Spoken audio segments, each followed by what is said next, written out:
세계보건기구 WHO가 중국에 코로나19 기원을 밝히기 위한 다음 단계 조사에 협조할 것을 촉구했습니다. 네, 독일 서부 라인 강변에 100년 만에 기록적인 폭우가 쏟아졌습니다. 이로 인해 최소 58명이 사망했습니다.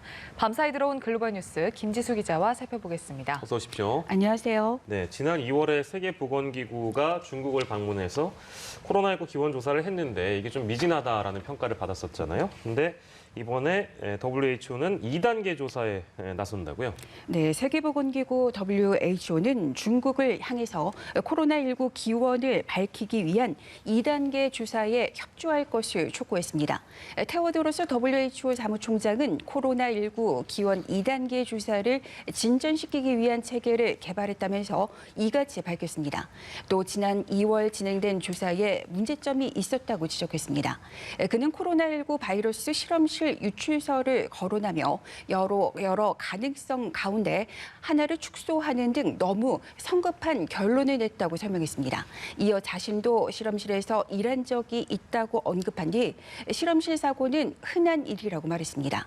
그러면서 실험실 안에서 무엇이 일어났는지 확인하는 건 중요하다며 코로나19 대유행이 시작할 무렵 실험실 상황과 관련한 직접적인 정보가 필요하다고 강조했습니다. WHO 사무총장은 2단계 조사와 관련해 회원국들에게 브리핑할 예정이라고 전했습니다. 앞서 WHO가 주도하는 국제 전문가팀은 지난 2월 중국에서 첫 확진자가 보고된 우한을 현장 조사했습니다. WHO는 조사 보고서를 통해서 박주에서 시작된 코로나19가 중간 숙주를 거쳐 사람으로 전파됐다는 가설에 무게를 두면서 실험실 기원설은 가능성이 극히 낮다고 결론 내렸습니다. 그러나 중국 정부가 조사단의 자료 접근을 제한해 투명하고 충분하게 조사하지 못했다는 비판을 받았습니다. WHO는 앞으로 새롭고 더 위험할 수 있는 변이가 전 세계적으로 퍼져 대유행 종식을 더욱 어렵게 할 것이라고 경고했습니다. 네, 그리고 전 세계에서 코로나19 피해가 큰 미국에서 백신 접종 속도는 떨어지고 있는데 델타 변이 확산으로 신규 확진자 증가 속도는 점점 빨라지고 있다고요. 네, 미국의 35개 주에서 신규 확진자가 일주일 새 50% 이상 증가했습니다. CNN은 미 존스 홉킨스 대학교 자료를 분석할 결과 이같이 나타났다고 보도했습니다. 전체 50개 주 가운데 47개 주에서는 일주일간 신규 확진자가 그 전주보다 10% 이상 늘었습니다. 대규모 감염이 이뤄진 곳은 아칸소, 미주리, 네바다주 등 백신 접종률이 낮은 지역이었습니다. 아칸소주의 경우 지난달 초만 해도 하루 신규 확진자가 200명이 채 안 됐는데 최근에는 1000명 이상으로 늘었습니다. 반면 북동부와 중서부의 북부, 또 서부 해안가의 주들은 확산세가 약한 편입니다. 접종률이 가장 높은 버몬트주의 경우 하루 평균 신규 확진자는 11명에 그쳤습니다. 미국 전체 신규 확진자를 보더라도 지난달 하순 11,000명이었지만 최근에는 26,000명으로 2배 이상으로 증가했습니다. 입원 환자 역시 완만하기는 하지만 증가하기 시작했습니다. 반면 백신 접종 속도는 점점 떨어지고 있습니다. 지난 4월 중순 330만 명으로 정점을 찍었던 하루 접종자 수는 55만 명으로 내려갔습니다. 비베크머시 공중보건서비스단장은 백신과 관련한 허위 정보를 심각한 위협이라고 규정했습니다. 그러면서 대유행 기간과 그 이후에도 허위 정보의 확산을 늦추도록 그렇게 도와달라고 미 국민들에게 당부했습니다. 네, 독일 소식 알아보려고 하는데요. 밤사이에 독일에 폭우 때문에 홍수 피해가 큰 상황입니다. 100년 만에 기록적인 폭우라고 하는데 사망자가 58명, 최소 58명으로 파악이 됐다면서요? 네, 독일 서부에 쏟아진 폭우와 또 이에 따른 홍수로 최소 58명이 사망한 것으로 보입니다. 현지 시간 15일 노르트라인 베스트팔렌주에서 최소 30명, 라인란트 팔치주에서는 적게는 28명이 목숨을 잃었습니다. 주 당국은 실종자가 40명에서 60명에 달해 사망자는 더 늘어날 수 있다고 밝혔습니다.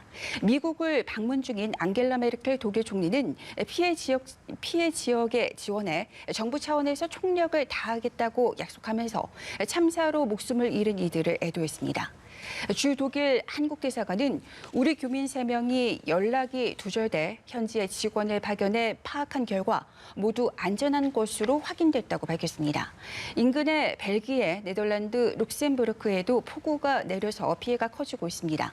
최소 6명이 사망한 벨기에에서는 범람 위험 지역 주민들이 대피했고 기차 운행을 일시 중단하기도 했습니다. 독일, 벨기에와 접한 네덜란드 남부에서도 강수위가 높아지면서 많은 주택이 피해를 봤습니다.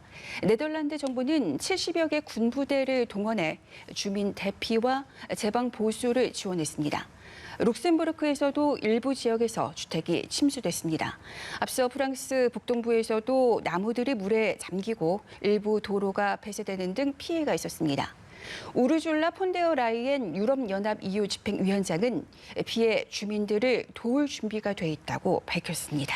네, 이렇게 100년 만에 기록적인 폭우가 오면서 유럽의 피해가 큰 상황인데 폭우의 원인을 두고는 어떤 이야기가 나오고 있습니까? 네, 전문가들은 이 같은 폭우가 내린 배경으로 기후 변화를 꼽았습니다. 또 폭우와 무더위에 같은 이상 기후가 갈수록 빈번해지고 있다는 데 공감했습니다. 전문가들에 따르면 기온이 올라가면 대기는 더 많은 수증기를 머금을 수 있습니다. 기온이 1도 올라갈 때마다 수증기 7%가 더해지고 더 많은 비가 내릴 수 있다는 얘기입니다. 독일 서부에 폭우가 집중된 배경과 관련해선 단지 우연일 뿐이며 지난 20년간 강우 레이더 분석 결과 폭우는 독일 어디서든 내릴 수 있다고 설명했습니다. 전문가들은 기후 변화로 폭우가 늘어나고 대홍수가 발생한 것처럼 비가 내리는 게 뉴노멀이 돼 가는 만큼 빠르게 대응해야 한다고 지적했습니다. 한여름인데도 20도의 낮은 기온에 비가 내리던 독일 라인 강변에 천둥 번개를 동반한 저기압이 나타난 게 이번 폭우의 시작이었습니다. 지중해에서 남프락스를 거쳐 온난 다습한 공기를 가득 머금은 저기압은 바람이 거의 불지 않은 독일 서부의 특성에 따라 천천히 움직이면서 이틀간 폭우를 쏟아 부었다는 설명입니다. 네, 마지막 소식은 우리나라와 관련된 내용이겠네요. 다음 주 미국 국무부의 2인자죠. 셔먼 부장관, 한국과 일본을 방문합니다. 근데 순방 일정에는 중국이 포함되지 않았네요. 네, 중국 견제와 대북 정책을 중심으로 한 미국의 동북아 외교가 실무선에서 본격화하고 있습니다. 웬디 셔먼 미 국무부 부장관이 다음 주 한국과 일본을 찾아 한미일 협의를 합니다. 셔먼 부장관은 21일 한국을 방문해 23일 최종권 외교부 1차관과 9차 한미 외교차관 전략대화에 참석합니다. 최 차관은 지난달 미국을 방문했을 때 셔먼 부장관을 만나 한국에 초청했습니다. 셔먼 부장관은 방한에 앞서 일본을 찾습니다. 21일 도쿄에서 8차 한미일 외교차관 협의회가 열릴 예정입니다. 미 국무부는 이번 한미일 협의에서 북한 문제를 비롯한 안보 사안과 기후변화, 또 국제보건 등 긴급한 공동과제에 대한 3자 협력이 논의될 것이라고 전했습니다. 한미일 외교차관 협의회는 2017년 10월이 마지막이었습니다. 2015년 4월에 시작돼 2016년 4차례 열렸지만 2017년 트럼프 전 행정부 출범 이후 뜸해졌습니다. 셔먼 부장관의 이번 순방 일정에는 일본과 한국, 몽골에 이어 중국이 포함될 것으로 관측됐지만 국무부 발표에 중국은 들어가지 않았습니다. 그는 한국 방문 일정을 마친 뒤 몽골로 넘어갑니다. 셔먼 부장관이 순방 기간 중국 방문을 아예 건너뛰는지 아니면 중국의 막판 조율 작업이 계속 진행 중인지는 현재로서는 불분명한 상황입니다. 네, 오늘도 다양한 국제 소식 알아봤습니다. 글로벌 브리핑 김지수 기자와 함께했습니다. 고맙습니다.